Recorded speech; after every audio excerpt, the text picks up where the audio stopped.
Good morning, my brothers and sisters. Vincent Mathews here. It's Morning Motivation, and I'm really blessed today to be in a place that many are not able to go to. I'm in what is called the West Bank of Israel. You see behind me, well, I'll tell you that in a moment, but it's really, the name of it is Judea and Samaria. It's been that for close to 3,000 years. And it's a unique place. If you see right behind me, that area right behind me is a Muslim village. And then far there by the clouds is Tel Aviv.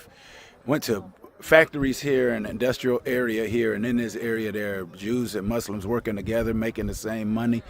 But the interesting thing is that just behind me on this side, you can see, as a matter of fact, this area was called the balcony of Israel, because you pretty much can see the entire country from here. The country is that small.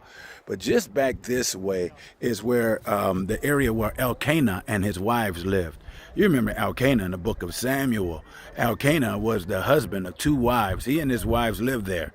Well, that's where the first prayer in the Bible is actually seen. Before that, people sacrificed and they gave sacrifices. There was no personal prayer.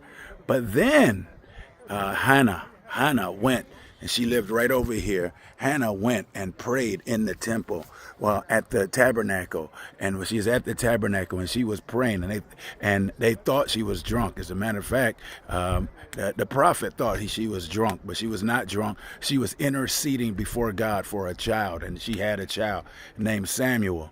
Well, this place is also called the Shiloh Way, because we'll be going to Shiloh, which is just down this way.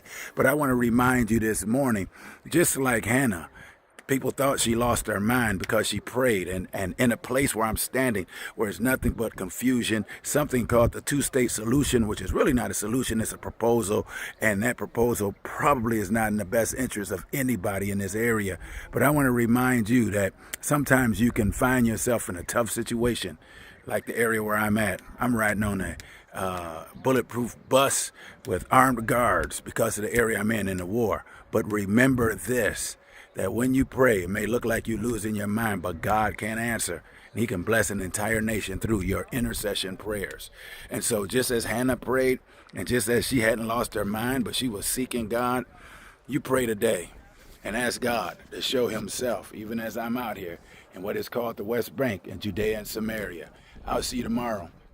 This has been Morning Motivation. Pray like Hannah. Watch what God does.